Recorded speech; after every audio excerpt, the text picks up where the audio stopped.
Hello and welcome back to another Pretty HD video. Today we have another Villarreal career mode. So now we start today's episode off with a game against Villarreal, and it's a good opener because Eibar are a team that are of course very, very solid. Now they're one of these teams on FIFA that seem to do okay. You wouldn't expect them to do okay, but they seem to do okay. And we remember Eibar last time out when they beat us 3-2 in a horrific game, which was of course our first loss and the real break of our run of form. It really broke up our run of form. But here we've started off with a 1-0 deficit, and we are currently in a really bad situation because we're on bad form.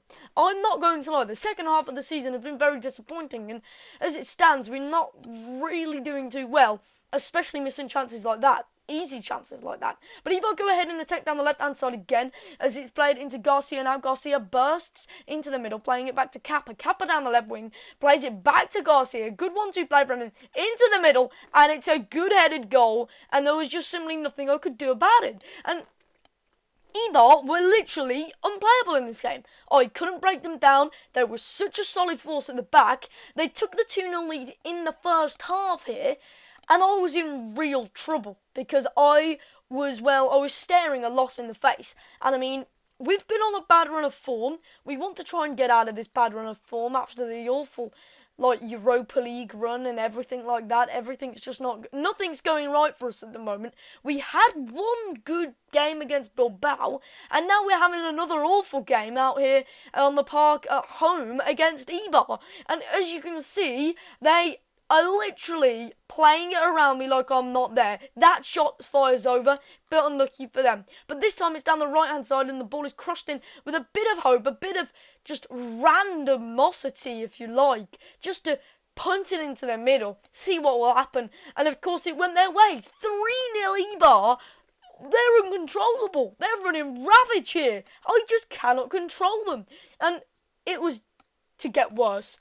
It was to get even worse. This could get embarrassing. It is already embarrassing. Down the right-hand side, into the middle now, into the area, plays it across, and of course, my player took out my keeper. My player obstructed my keeper and restricted him in a more disabled position, so he cannot get to the ball, and of course, they take the 4-0 lead. Villarreal 0, Eibar 4. Eibar get the double over us and completely intimidate us. They've came out here today wanting to get that victory, wanting to get that win. And of course, you see there, I smashed the upright as well. And they really showed us up. They really played us off the park. And they really, really put in a really hard, well-worked performance. Fair play to them. We go off the pitch with a very disappointed side with another 3 points lost there. So, I mean, no points, no shares. It's an out-and-out victory for them.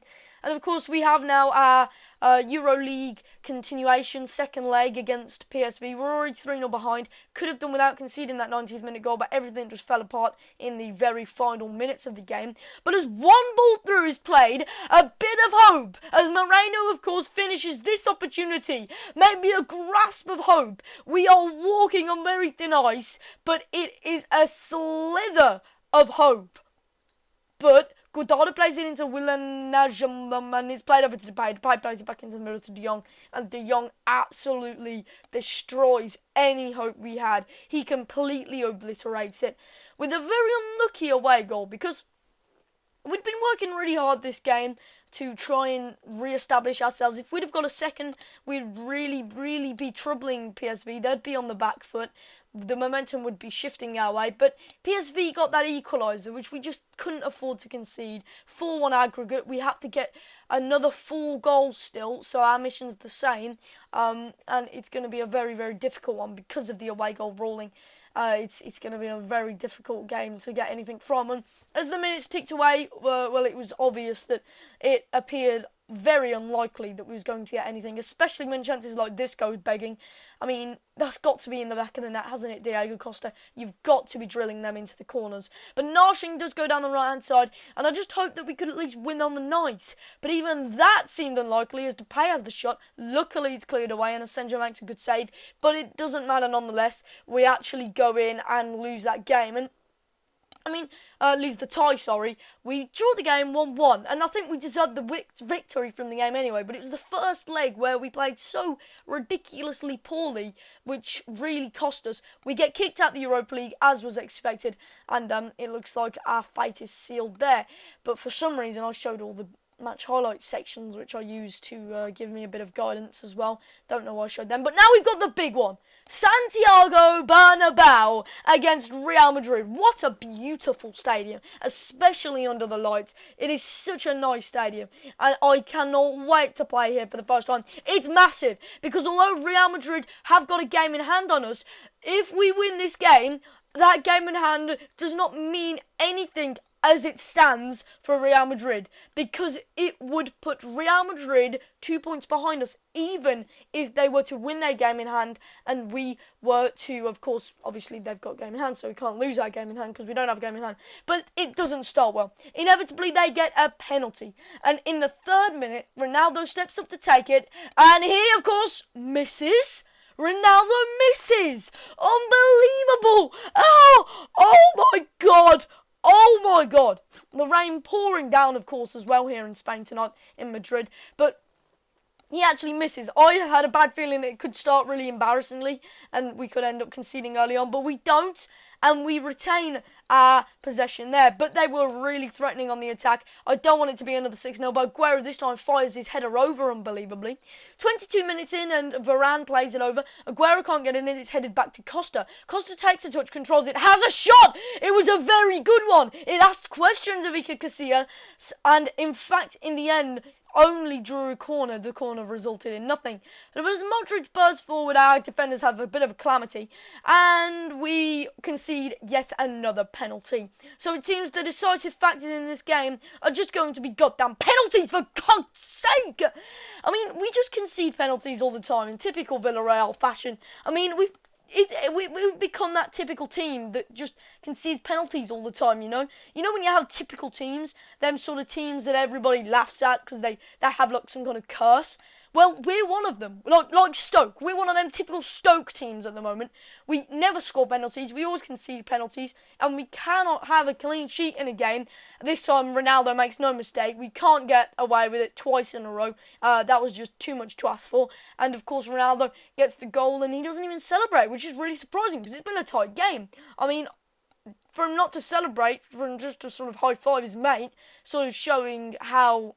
sort of intimidating us in some ways, showing that they're very dominant at the moment, but they're not. We've been very good this game. We've held out quite well, and Campbell got a chance there, which didn't lead to anything, and the half-time whistle blew. Unfortunately, the free kick was a bit too weak. Maybe if I added a bit more power, but I was slightly unsure from that distance. Bit of a weird distance with such a weird player's curve.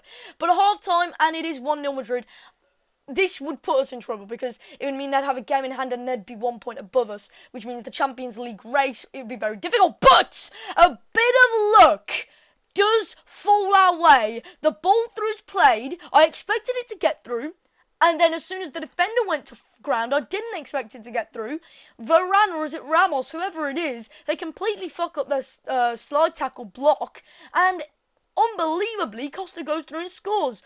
But as expected, the ball is headed back in by Bale here, and you've got to be meeting that first, but they're absolutely giant striker. God knows who he is. I don't know who this guy is. Never heard of him before, but the absolute giant striker. I've done a size comparison as well. I looked on instant replay. He's huge. He's enormous. He's very hench as well.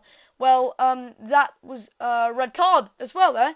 So, I mean, Real Madrid 2, Villarreal 1, and despite all the effort that we put into this game, we couldn't quite get anything out of it, which was a shame, because we really did play well. I think it was a less embarrassing. We can lose this game 2-1 and be okay with it. I mean, yes, they got the double over us. Yes, we couldn't quite get anything from it. We really pushed, but it was a really difficult game, trust me. I mean, I've played some games in my time, but that was a really solid one. No matter how much I put in, I just couldn't get anything back out. But anyway, I do thank you for watching. If you did enjoy, make sure you smash that like button. I will see you next time with episode 16 of Villarreal Career Mode. By the way, we do finish the season in episode 18, so make sure you keep your eyes out for that. It is going to be an awesome ending and an awesome finale.